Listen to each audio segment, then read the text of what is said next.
Selection ఎందుకు తీసుకుంటలేదు? Selection తీసుకున్నా కానీ వాళ్ళు లారీ వస్తలేవే. ఈ సెంటర్ వాళ్ళు ఏమన్నారే? ఎన్ని కిలోలు చూస్తున్నారు? 41 మళ్ళీ ఇయ్యాల నుంచి 42 43 అంటారట కదా. రాలేదు.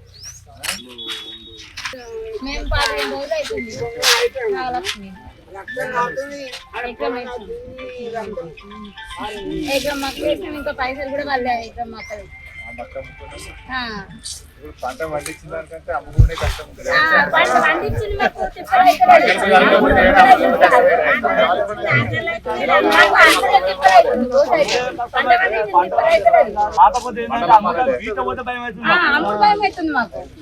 పండించుడు కంటే అమ్ముడు కష్టం.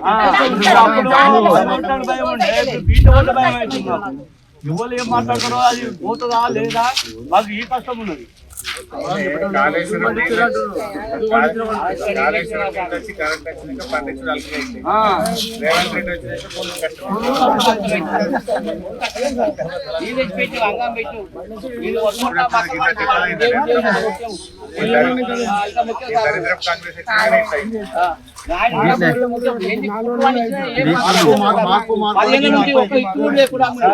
ప్రభుత్వం యొక్క నిర్లక్ష్యం వల్ల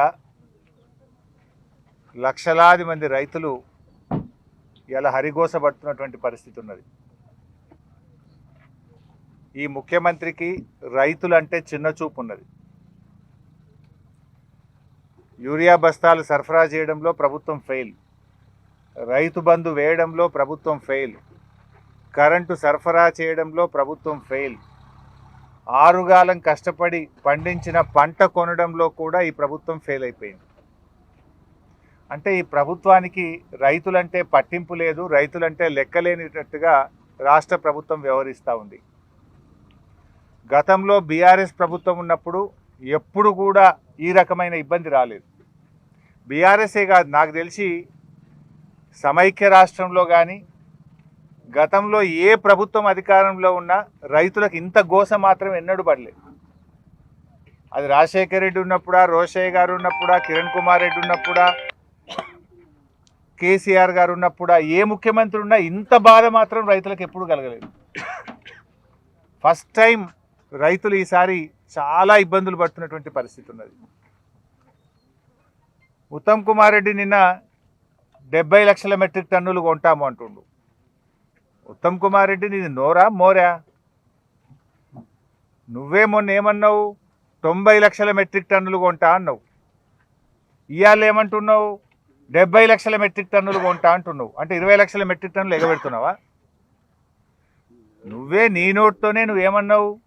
1,40,00,000 మెట్రిక్ టన్నుల పంట పండుతున్నది, అందులో 90 లక్షలు ప్రభుత్వం కొంటది అని చెప్పినావు. ఇవాళ ఏమంటున్నావు? 1,40,00,000 మెట్రిక్ టన్నుల పంట పండుతుంది, అందులో సగం 70 లక్షలు కొంటా, మిగతా 70 లక్షలు ఎగబెడతా అంటుండు ఉత్తమ్ కుమార్ రెడ్డి.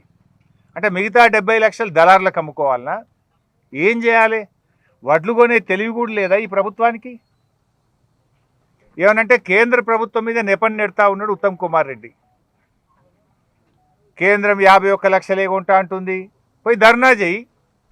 ఆనాడు కేసీఆర్ గారు ముఖ్యమంత్రిగా ఉన్నప్పుడు ఢిల్లీ వడ్లు కొనకపోతే ముఖ్యమంత్రి గారు, మంత్రులము, ఎమ్మెల్యేలం ఢిల్లీకి పోయి ధర్నా చేసినాం. మేము ముఖ్యమంత్రి మంత్రులం ఢిల్లీకి పోయి వడ్లు కొంటవా కొనవా అని చెప్పి కేంద్ర ప్రభుత్వం మీద ఒత్తిడి తెచ్చే విధంగా ఢిల్లీలో ధర్నా చేసి కేంద్ర ప్రభుత్వం మెడలు వంచి వడ్లు కొనిపించినాం ఆ రోజు. నీకెందుకు చేతనైతలేదు? కేంద్రం కొనకపోయినా కేసీఆర్ వడ్లు కొన్నాడు, రైతులకు ఇబ్బంది కాకుండా చూసుకున్నాడు. నువ్వు ఢిల్లీ పోయి ధర్నా చేయి, కేంద్రం మీద ఒత్తిడి తీసుకురా, రైతులకు ఇబ్బంది కాకుండా వడ్లు కొనుగోలు చేయి. అంటే 1,40,00,000 మెట్రిక్ టన్నుల వడ్లల్లో 70 లక్షలే కొంటా, ఇక 70 లక్షలు ఎగబెడతా అంటే ఆ రైతులు సగానికి సగం ఎగబెడతా అంటున్నావు నువ్వు. ఆ రైతులు ఏం కావాలని అడుగుతా ఉన్నా. మొన్నటికి నిన్నటికి 20 లక్షల మెట్రిక్ టన్నులు ఎందుకు మాయం చేసినావని అడుగుతా ఉన్నా. రేవంత్ రెడ్డి అంటుంటాడు, ఎవరైనా తాలు పెడితే తోలు తీస్తా అని రేవంత్ రెడ్డి హైదరాబాద్లో కూర్చొని డైలాగ్ కొడతాడు. నేనే ఉత్తమ్ కుమార్ రెడ్డి అంటుండు, తాలు పెడితే నేనైతే కఠినమైన చర్యలు తీసుకుంటా మిల్లుల మీద అంటుండు. నేను అడుగుతున్నా, ఇవాళ పొద్దున్న నుంచి నా నియోజకవర్గంలో నాకు 20-30 ఫోన్లు వచ్చినాయి. నంగనూరు మండలం ఖానాపూరు, కాత, వెంకటాపూరు, నర్మెట, పాలమాకల, సిద్దిపేట అర్బన్ మండలంలో ఎన్సాన్పల్లి, మిట్టపల్లి, అదేవిధంగా పుల్లూరు, రావురూక్ల, రాఘవాపూరు, ఇటు మల్లారము, సికింద్లాపూర్, ఇట్లా అనేక ఫోన్లు వస్తున్నాయి. 43 కిలోలు పెట్టమంటున్నారు సార్, మిల్లులు దించుకుంటలేరు సార్, 43 కిలోలు ఇస్తేనే మేము దించుతామని మిల్లోళ్ళు అంటున్నారు. అంటే ఒక బ్యాగు మీద 2 కిలోలు ఎక్కువ పెట్టమంటున్నారు. అంటే క్వింటాల్కు 5 కిలోలు పోతుంది, ఎకరాకు 150 కిలోలు పోతుంది. అంటే రైతు ఎంత నష్టపోవాలి? ఈ తరుగు మీద మీ ప్రభుత్వం ఈ డైలాగులే తప్ప యాక్షన్ లేదా? రైతులు కానీ మా కోఆపరేటివ్ చైర్మన్లు డిఎస్ఓ గారికి ఫోన్ చేస్తే జిల్లా అధికారి ఏమంటుండంటే మీరు మిల్లులతో మాట్లాడుకొని ఏడుకోవాడికి. డిఎస్ఓ బాధ్యత తీసుకోవాల్సిన జిల్లా అధికారి రైతులతో ఏడుకోవాడికి మీరు మిల్లులతో మాట్లాడుకోండి అని రైతులకు సమాధానం చెప్తున్నారు. ఇదా చెప్పాల్సిన బాధ్యత? ఇవాళ ఏ మంత్రి అన్నా ఈరోజు వరకు ఒక కొనుగోలు కేంద్రానికి వచ్చిండా? ఏ అధికారి అన్నా తిరుగుతూ ఉన్నారా? ఇలా పట్టింపు లేదు. ఈరోజు రాష్ట్ర వ్యాప్తంగా రాస్తారోకలు అవుతున్నాయి. మిట్టపల్లిలో రాస్తారోకో అవుతుంది, నంగనూరులో రాస్తారోకో అవుతుంది, చిన్నకోడూరు మండలంలో రాస్తారోకో అవుతుంది. పాపం ఏం చేయాలనో అర్థం కాక రైతులు రోడ్లు ఎక్కుతున్నా కూడా ఈ ప్రభుత్వానికి కనికరం లేకుండా పోతా ఉంది.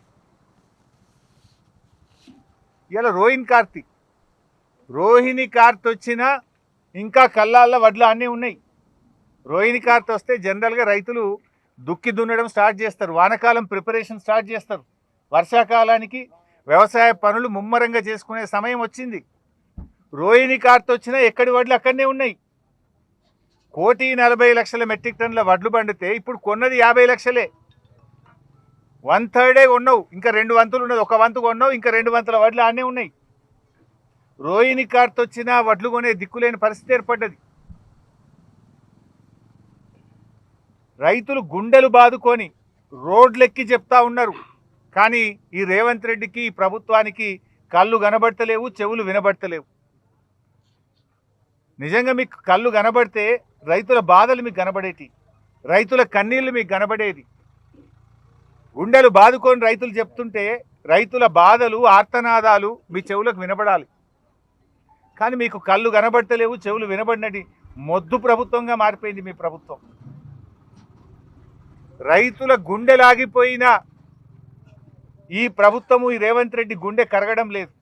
కుప్పల మీదనే పిట్టల్లాగా రైతులు వాలిపోతున్నారు. నిన్న కొల్చారం మండలంలో మెదక్ జిల్లాలో ఒక రైతు చనిపోయినాడు. ఇప్పటికి రాష్ట్రంలో 10-12 మంది రైతులు చనిపోయినారు. ప్రభుత్వం ధాన్యం కొనడం లేదని బాధపడుతున్నారు. ఇప్పుడే ఒక మహిళా రైతు కలిసింది ఇక్కడ, నాగలక్ష్మి. మక్కలమ్మినము ఇంతవరకు రూపాయి రాలే. నెల రోజులైంది సార్ నేను ఎన్సాన్పల్లిలో వడ్లు పోసి, ఇంతకు సంచులు కూడా ఇయ్యలేదని నాగలక్ష్మి చెప్తా ఉంది. ముఖ్యమంత్రి ఏం డైలాగ్ కొడుతుండు? మిషన్ మోడ్లో వడ్లు కొనుండ్రు అని హైదరాబాద్లో కూర్చొని డైలాగ్ కొడుతుండు. మిషన్ మోడ్ అట. నీది మిషన్ మోడ్ కాదు రేవంత్ రెడ్డి, నీదంతా కమిషన్ మోడ్. మిషన్ మోడ్లో కొంటే నత్తలు కూడా సిగ్గుపడతాయి. నువ్వు వడ్లు కొనే పద్ధతి చూస్తే నత్తలు కూడా సిగ్గుపడతాయి. రోహిణి కార్త్ వచ్చినా 3వ వంతు వడ్లు కొనలే నువ్వు ఇప్పటికి. నీ మిషన్ మోడ్ అంతా కాగితాలకే పరిమితమైంది.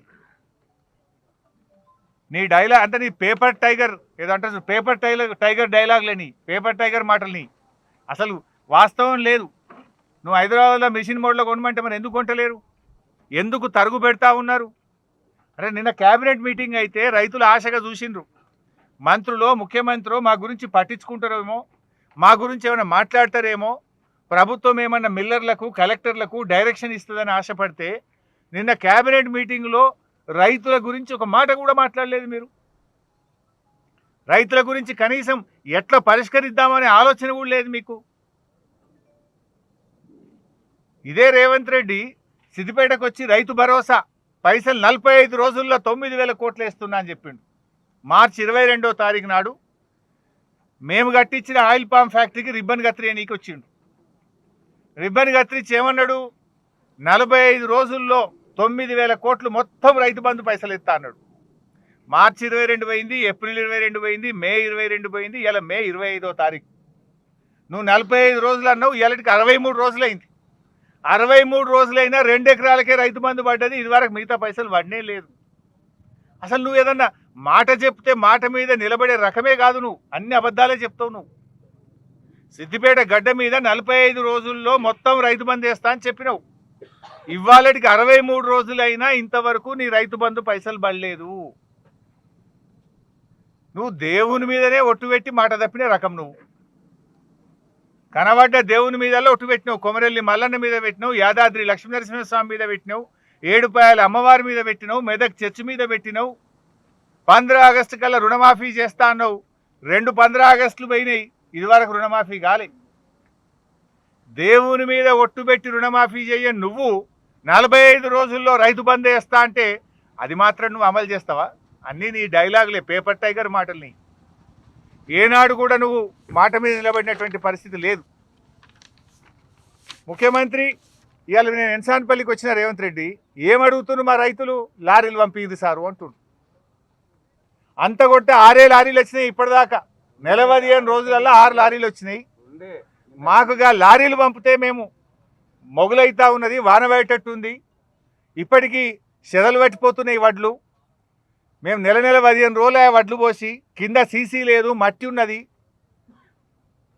సంచులు అట్లే చెదలు పట్టిపోతున్నాయి సార్, జర లారీలు పంపింది అని రైతులు అడుగుతూ ఉన్నారు. ముఖ్యమంత్రి గారు నువ్వు ఢిల్లీ ట్రిప్పులు 60 కొట్టినావు. ఇప్పటికీ 60 సార్లు పోయించినట్టు నువ్వు ఢిల్లీకి. నువ్వు ఢిల్లీ ట్రిప్పులు కొట్టినా మాకైతే వచ్చిందేం లేదు. నీ ఢిల్లీ ట్రిప్పులు ఏమన్నా కానీ గా లారీలతో జల్లి ట్రిప్పులు కొట్టి, గా లారీ ట్రిప్పులు కొడితే గా వడ్లన్న పోతే మా రైతుల కష్టాలన్న తీరుతాయి. గా లారీలు ట్రిప్పులు కొట్టించే తెలివి లేదా నీకు? ఎప్పుడైనా మేము ఇట్లా గట్టిగా అడిగినామనుకో మమ్మల్ని తిట్టిపోస్తున్నారు. ఇక వ్యక్తిగత విమర్శలు చేస్తున్నారు, అక్రమ కేసులు పెడుతున్నారు. గట్టిగా ప్రభుత్వాన్ని నిలదీస్తే ప్రశ్నించిన వాళ్ళ మీద అక్రమ కేసులు పెట్టే ప్రయత్నం చేస్తున్నారు. సరే, నువ్వు మమ్మల్ని ఎంత తిట్టినా మేమేం బాధపడం, కానీ రైతులకు కాంటాలు పెట్టు. రైతులకు కాంటాలు పెట్టి మమ్మల్ని తిట్టుర్రు, ఎంత తిట్టినా పడతాం. గా కాంటాలు పెట్టుర్రు. ఊకే మమ్మల్ని తిడితే వచ్చేదేం లేదు. గా వడ్లు పోయేటట్టు చేయండి, రైతులకు కాంటాలు పెట్టుండ్రి, లారీల ట్రిప్పులు పెంచుండ్రి. ఇప్పుడు ఎన్సాన్పల్లిలో ఇప్పుడే ఒక రైతు చెప్పిండు నాకు, కనకయ్య అనుకుంటా. కనకయ్య అంటుండు సంచులు లేవట సార్, సంచులు అయిపోయినాయి అంటుండు. నేనేమంటున్నా, రేవంత్ రెడ్డి ఈ గారడి మాటలు బంద్ చేయి, గన్ని బ్యాగులు పంపి. అరే గన్ని బ్యాగులు లేవట ఇప్పటికి 4 రోజులే. గా సంచులు పంపే తెలివి లేదా నీకు? సంచులు పంపవైతివి, లారీలు పంపవైతివి.